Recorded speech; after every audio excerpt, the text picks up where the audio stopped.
ಮದನ್ ತಿರುಗಿಸಿ. ಇಲ್ಲ ಅನ್ನಲ್ಲ. ಓಕೆ, ಹಾಂ ಸುಮಕ್ಕ ಹೇಳಿ, ಯಾವ್ಯಾವ ವಿಷಯಕ್ಕೆ ನೀವು ಇಲ್ಲ ಅನ್ನಲ್ಲ? ಯಾರಾದರೂ ಒಂದು ಹುಷಾರಿಲ್ಲ ಅಂತ ಹೇಳಿ ನನಗೆ ಒಂದು ಫೋನ್ ಬಂತು ಅಂದರೆ ಆ ಟೈಮಲ್ಲಿ ನಾನು ಅವ್ರಿಗೆ ಹೇಳ್ತೀನಿ, ನಿಮ್ಮ ಸುಖದಲ್ಲಿ ನಾನು ಭಾಗಿಯಾಗ್ದಿದ್ರು ನಿಮ್ಮ ಕಷ್ಟದಲ್ಲಿ ಖಂಡಿತ ಭಾಗಿಯಾಗ್ತೀನಿ ಅಂತ ಹೇಳಿ ಅವ್ರು ಏನಾರು ಒಂದು ಫೋನ್ ಮಾಡಿದ್ರೆ ತಕ್ಷಣ ಅವ್ರ ಮನೆಗೆ ಹೋಗಿ ಸ್ಪಂದಿಸಿ ಹಾಸ್ಪಿಟ್ಲ್ ಓದಿರ್ಬೋದು, ಕರ್ಕೊಂಡೋಗೋದಿರ್ಬೋದು, ಆ ರೀತಿಯ ಕರ್ಕೊಂಡೋಗಿ ಅಡ್ಮಿಟ್ ಮಾಡಿ ಅವ್ರದ್ದು ಏನು ಆಗೋ ಹೋಗೋಗಳನ್ನ ಮಾಡಿಕೊಡ್ತೀನಿ.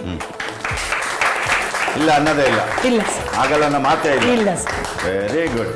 ಎಸ್ ಪೂಜಾ, ನೀವು ಯಾವ್ಯಾವ ವಿಷಯಕ್ಕೆ ಇಲ್ಲ ಅನ್ನಲ್ಲ? ಸರ್, ಸ್ನೇಹಿತರು ಫೋನ್ ಮಾಡಿ ಈ ಥರ ನಾನು ತೊಂದರೆಲಿದ್ದೀನಿ, ಸ್ವಲ್ಪ ಬಂದು ನನಗೆ ಸಹಾಯ ಮಾಡೋಕ್ಕಾಗತ್ತಾ ಅಂತ ಕೇಳಿದ್ರೆ ನನ್ಗೆ ಏನೇ ಕೆಲಸ ಇರಲಿ ನಾನು ಅದು ನಿಭಾಯಿಸ್ಕೊಂಡು ಹೋಗಿ ಅವರಿಗೆ ಸಹಾಯ ಮಾಡಿ ಬರ್ತೀನಿ ಸರ್. ಓ, ಅತ್ತೆ ದಾರಿಯನ್ನೇ ನೀವು ಅನಿಸ್ತಾ ಇದ್ದೀರಿ? ಹೌದು ಸರ್. ಓಕೆ, ಎಸ್ ಮದನ್, ನಿಮಗೆ ಗೊತ್ತಿರೋ ಪ್ರಕಾರ ಇವರಿಬ್ಬರಲ್ಲಿ ಯಾರು ಇಲ್ಲ ಅನ್ನಲ್ಲ ಜಾಸ್ತಿ? ಸರ್, ಇಬ್ರು ಅನ್ನಲ್ಲ ಸರ್. ಇಬ್ರು ಅನ್ನಲ್ಲ? ಇಬ್ರು ಅನ್ನಲ್ಲ ಸರ್, ಎಲ್ಲ ಕೆಲಸ ನಾನು ಮಾಡ್ತೀನಿ ಅಂತ ಇಬ್ರು ಹೇಳೋದು ನನಗೆ. ಓಕೆ.